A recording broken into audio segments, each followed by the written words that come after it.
Halo semuanya, selamat datang. Perkenalkan, nama saya Taufan Ikram Jabarwira. Saya di sini ingin berusaha menganalisa juga mendalami para tokoh-tokoh dalam cerita tentang kamu, pengarang Terelie, sebuah mahakarya hebat bagi saya yang merupakan pintu gerbang utama dalam dunia kesusastraan bagi saya. Juga terima kasih juga sepupu saya yang ngasih minjem. Ya, saya cukup baik mengingatnya. Bagi saya, novel Terelie tersebut sangat melekat, sangat kuat dan luar biasa. Bisa diibaratkan sebagai harta karun dalam kebetulan waktu itu lagi puasa. Jadi menghabiskan waktu, saya bahkan sampai berhenti main HP waktu itu. Luar biasa. Dan lebih lanjut, novel tersebut mengisahkan tentang zaman Zulkarnain, kita panggil zaman saja. Dia bergerak di bidang pengacara. Di situ dia masuk dalam dalam jaksa Thomson and Co. Diperkenalkan dalam ceritanya, Thomson and Co itu sebagai suatu jaksa yang mengurusi tentang hak waris. Mereka dijuluki sebagai ksatria juga karena bermartabatnya juga harga diri tentang tidak mengambil persentase keuntungan dari klien yang diambil.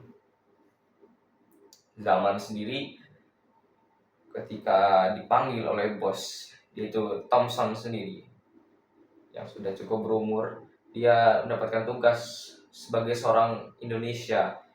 Dia menyelidiki kasus peninggalan Sri Ningsih. Di manakah anaknya? Di manakah segala sesuatu peninggalannya? Untuk siapa harta tersebut? Ketika dia berkeliling Indonesia terus-menerus hingga bertemu para tokoh lainnya, mengetahui bahwa Sri Ningsih punya adik ke panti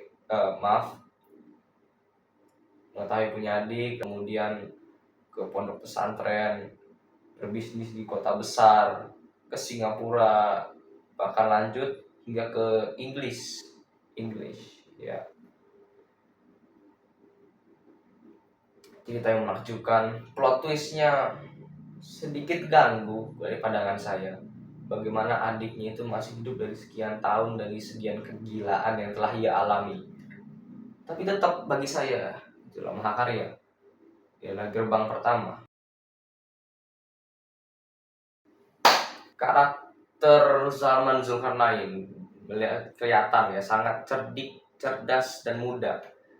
Dia sangat luar biasa, mengalami deduksi, mencoba menarik kesimpulan siapakah penerus harta Sri Ningsih yang luar biasa. Hanya dengan 1% keuntungan saham di zaman yang terus berubah, mendapatkan keuntungan yang luar biasa. Dia diperlihatkan sangat ambis menggunakan kakinya. Dia memiliki bela diri taekwondo, ahli dalam taekwondo dan memenangkan beberapa kejuaraan. Punya sedikit masalah internal dalam keluarganya. Di sini bisa diambil kesimpulan, tokoh zaman sebagai tokoh utama satu itu memiliki sifat tangguh, cerdas dan cerdik, juga tidak gampang diperdaya. Sangat luar biasa. Kemampuannya terbukti ketika ia mengelabui keluarganya sendiri untuk zaman, dan ibunya tidak ikut serta menandatangani hak waris yang berisikan hutang. Itu sangat cerdik sekali Bung, itu tidak bohong, asli. Karakter ini begitu baik dalam pengembangan cerita. Dia begitu terobsesi pada Sri Ningsih, terutama dalam suatu ketika dia begitu terombak-ambik emosinya, dia mendalam masuk. Ibaratnya dia adalah kita para pembaca yang membaca, menelusuri tiap kiat-kiat dari masa lalu Sri Ningsih pada kesimpulan akhir yang penuh ledakan, pertarungan, dan saya suka. Lalu yang kedua, tokoh utama kedua yaitu Sri Ningsih. Tiada kata yang lebih baik menjelaskannya selain kerja keras. Tidak ada. Saya bersungguh-sungguh kali. Berpuluh-puluh kali gagal, beratus-ratus kali gagal. Bahkan dalam suatu kutipannya, ketika engkau gagal 80.000 kali, kau cukup bangkit 80.001 kali untuk mencapai suatu mimpi. Entah kapan, tapi pasti kelak akan bisa. Itu sangat melekat. Saya yang satu sangat bisa dikatakan pemalas, luar biasa malas. Dengan membaca, melihat, mengeksplorasi karakter-karakter tersebut, itu sangat luar biasa bagi saya. Memberikan nilai baru, memberikan makna pada diri saya. Tokoh Sri itu menjadi teladan yang sangat baik. Saya menghormatinya, saya menyukai Terelie karena karyanya tersebut. Penggambaran tokohnya sebagai pekerja keras, cinta keluarga, sedikit naif. Juga dia memiliki paham yang futuristik, paham bisnis. Ini terbukti ketika dia mencintai kedua orang tuanya. Seberapa ia dikutuk waktu kecil dan seberapa dia disakiti waktu kecil. Sriningsih tetaplah Sriningsih. Kutipku. Sriningsih tetaplah Sriningsih. Itu yang dikutip bukunya. Apapun dia, dimanapun dia, Sriningsih tetaplah dirinya. Dia tetap menjadi tokoh yang baik, tolong dan luar biasa bekerja keras. Meski terkesan berlebih-lebihan, tentu saja karena dalam bentuk novel, tapi merupakan sebuah refleksi yang sangat luar biasa untuk diri kita sebagai pembaca. Yang kedua adalah tokoh yang baik sudah diterangkan, tokoh yang sangat baik, yang membantu sesama tanpa pamrih, mencari kerang di malam, pagi hingga siang, dan terus mencari kerang untuk ibu tirinya. Terus dan terus. Bahkan kadang tidak makan. Dia begitu mencintai keluarganya, ibu tirinya, kedua orang tuanya, adiknya. Bahkan ketika ia terpisah di pondok pesantren karena gerakan komunisme,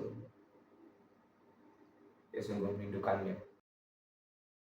Tokoh yang ketiga yang begitu berdampak luar biasa, meski dia tokoh sampingan, yaitu Hakam Karim, suami dari Sriningsih yang tengah berada di Inggris, London. Akan saya buka dengan quote. Sri, apa kamu tahu kenapa orang tua itu langgeng cintanya hingga melanjut? Kenapa? Tanya Sri. Karena mereka saling mencintai lagi dan lagi. Di momen itu, aku menyadari betapa cinta itu begitu rapuh. Bagaimana cinta itu bisa menjerumuskan.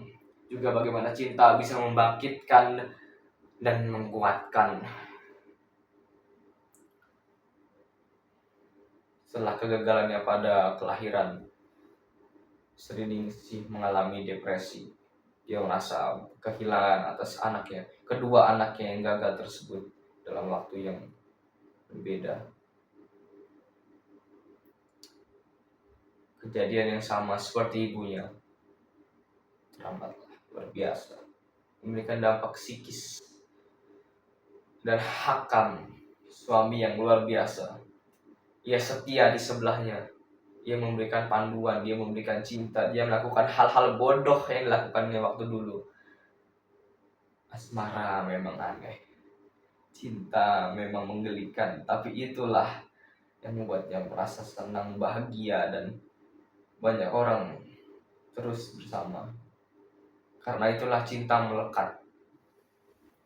Hakam Karim dalam Terelie karya tentang kamu, ini benar-benar suatu paduan dari keharmonisan, cinta, pengorbanan. Begitu banyak waktu, begitu banyak usaha.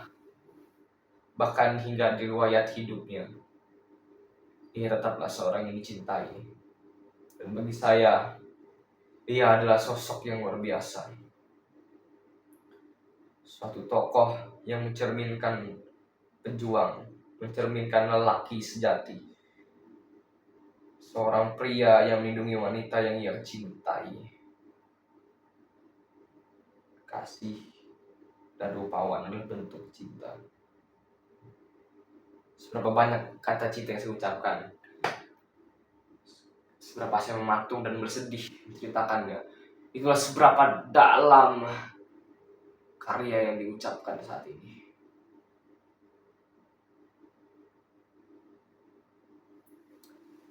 Dan dengan berakhirnya sesi, meski banyak kekurangan, sangat banyak kekurangan, saya mohon maaf.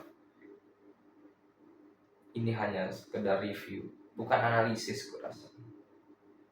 Hanya bentuk representasi dari tokoh.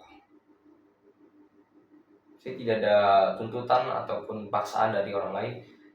Saya melakukannya karena saya menyukai, mencintai karya dia tersebut.